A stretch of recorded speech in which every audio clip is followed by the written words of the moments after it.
Well, hello you wonderful humans, and welcome back to Elden Ring. In today's video, we're going to be going over the fastest way to get runes in Elden Ring without having to have beaten the game first. This is going to be the fastest way to level with almost no skill required whatsoever to help you level up and destroy everything in Elden Ring. Now, as I mentioned, this is going to be the easiest and fastest way to level up. I really do hope you all enjoy this. There's a lot of optimizations to go through here, and we're going to go over everything you need to do, where exactly you're going to be doing this, and the exact process to get the most runes per hour. And this is all based on math. I'm just not throwing out random numbers. You can replicate this extremely easy and get the exact amount of runes per hour as me. There are two things that you're definitely going to want to get when farming runes, and the first is the gold scarab, which is going to increase your XP gained by 20%.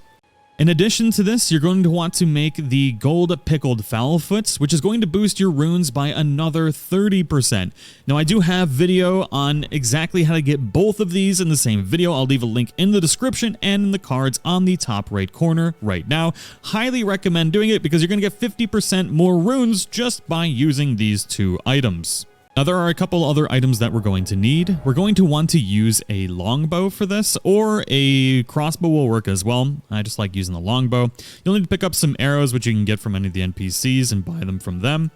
And then we're going to be using Star Scourge Radahn's great sword as well. Now, if you have trouble defeating Radahn, I am going to be showing you exactly how to cheese Radahn to easily defeat him in this video as well. Now, I do have a separate video going far more in depth on how to take down Star Scourge Radahn. If you want to check that out, I'll leave it linked in the description below. But essentially, we need to head into Caelid, following this road all the way down until you get to the Caelid Highway South. From here, you're going to head just a little bit farther south to the Cathedral of the Dragon Communion.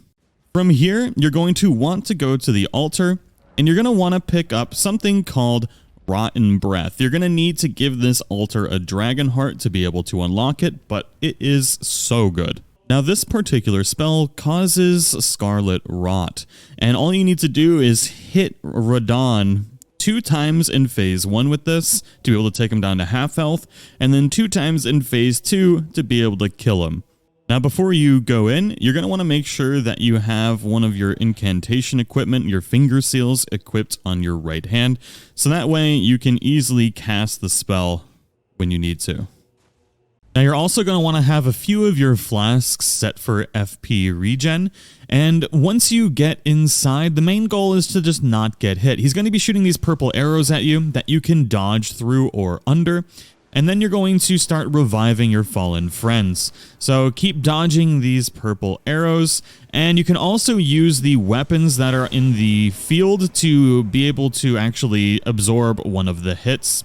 Once you revive the big bull dude, he's going to start shooting arrows up in the air. You can actually just block these with your shield and then continue dodging the purple bolts or get completely blasted by one. Whatever your heart desires, just try not to die.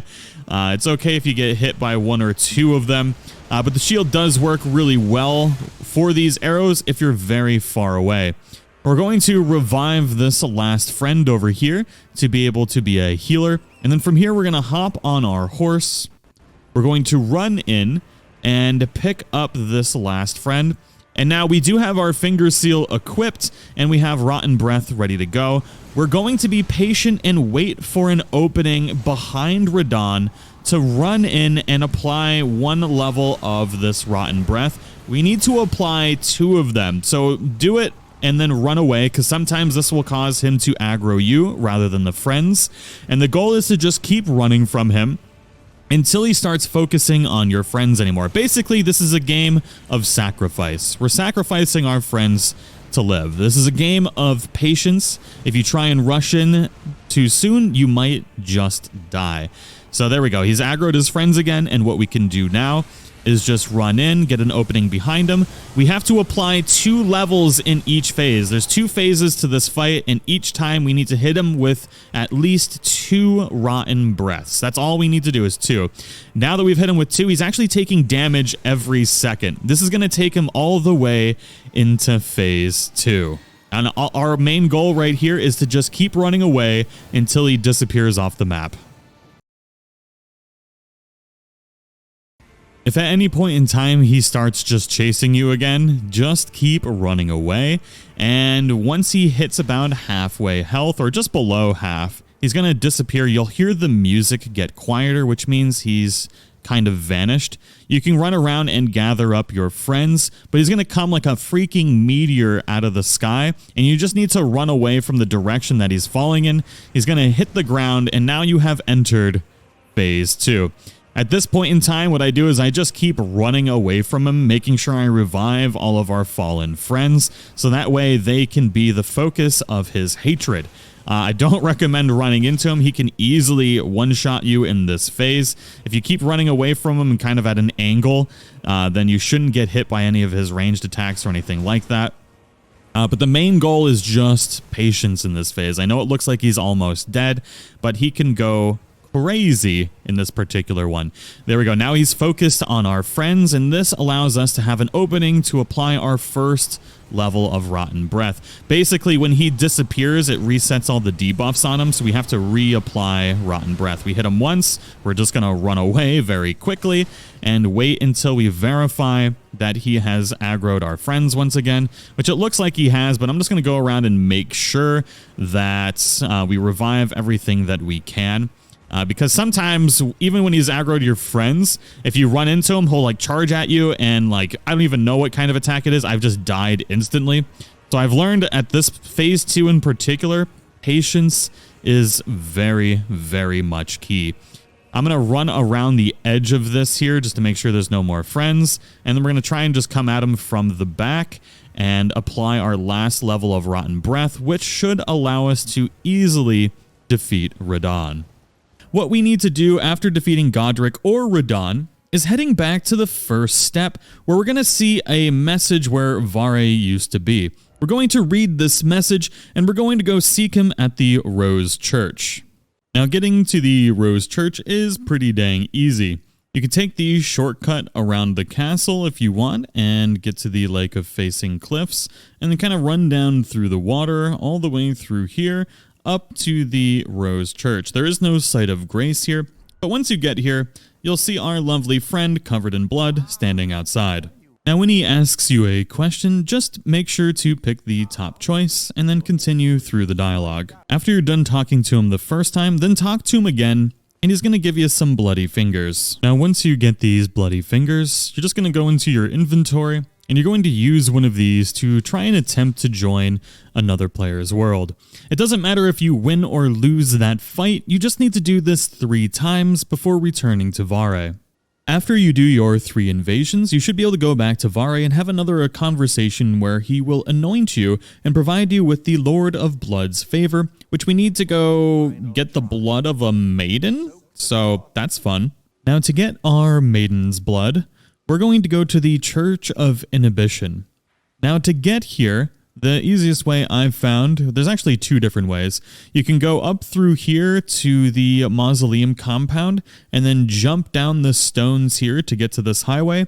Or if you can go from the East Raya Lucaria gate, you just run along the edge of this and you just make your way around the mountain all the way around and then up into this particular area, avoiding madness along your way. Now, right before you get to the church, you will be invaded by an NPC. Just take that one out, and then we're going to head over to the maiden that is sitting right here, where we get the Finger Maiden armor set, and we can get the blood as well. We can dye the cloth with the blood of the maiden. Now we just got to go back to Vare, where we're going to get the bloody finger, and he's also going to give us a medallion that'll allow us to go to the location that we actually want to go to after talking to him again after getting the bloody finger. Now, once you get your Pure Blood Knight's Medal, all you need to do is use it, and it's going to take you to the audience grounds. Once you are here, you're going to be able to hop right onto your spectral steed. Now we're going to turn around behind us, and we're going to run along this wall right here, and this is going to get us to the location that we want to go to. There's going to be a bunch of things that spawn out of the ground. You're going to want to quickly run away from all of this because it's going to murder your face, and we're going to want to run right through this like river of blood. We're going to run past all of these dudes, trying not to get slapped. And then we're going to see this little ramp on the other side. Now we are almost at the location which many of you, I'm sure, have been to previously for not only my farming methods, but many others. But we're going to be actually combining two different ones right here, and a method that is going to get you well over 6 million runes per hour. This is incredibly efficient and incredibly easy to do without having to have beaten the game. Now, once you get to this location, just pick up the Site of Grace, and we're going to make sure that we have our bow equipped, as well as the Star Scourge Greatsword. Now, I know this takes 38 attribute points to be able to use, but using any of the rune farming methods that I've shown in the past, and this one, you'll be able to level up your strength until you can equip this, then you can kind of evolve the process from here. So it's pretty easy. You don't need any special equipment for this, and you're going to want to make sure you have your gold scarab equipped as well.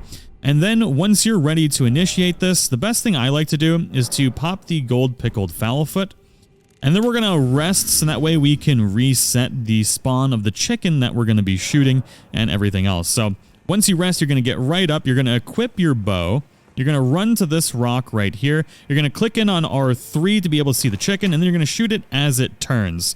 Then, once you do that, you're going to switch over to the Star Scourge Greatsword. You're going to run right into this middle spot here. You're going to suck them all in with L2, and then you're going to hit L2 again to blast them. This kills them, and you're going to be able to get 35,000 runes per time you do this. And the faster you get comfortable with this process, the faster you'll be able to do it. On average, you can get about 3 done per minute, netting to over 100,000 runes per minute, and it just adds up as you progressively get better with the process. You don't need to wait for the chicken or anything. The chicken's gonna run off the edge no matter what, and you just kill those dudes, run back to the Site of Grace, sit down and rest, and you're gonna get just a stupid amount of runes while doing this. The only faster way to do this process is if you have beaten the game and you have that like relic sword that will be able to kill everything on this hill in one swipe. But for now, until beating the game, this is the fastest process for getting runes in the game. I really do hope you all enjoyed this. If anybody out there has any ideas for faster ways to get XP that doesn't involve actually beating the game, feel free to reach out. Would love to help the community as much more as possible, because quite frankly, you know, the game is hard, and I've really enjoyed trying to find ways to make the game more enjoyable for the community, and I really like optimizing these kind of like rune farms as much as humanly possible. But thank you all so much. Hope you all have a great day, and I'll see you in the next one.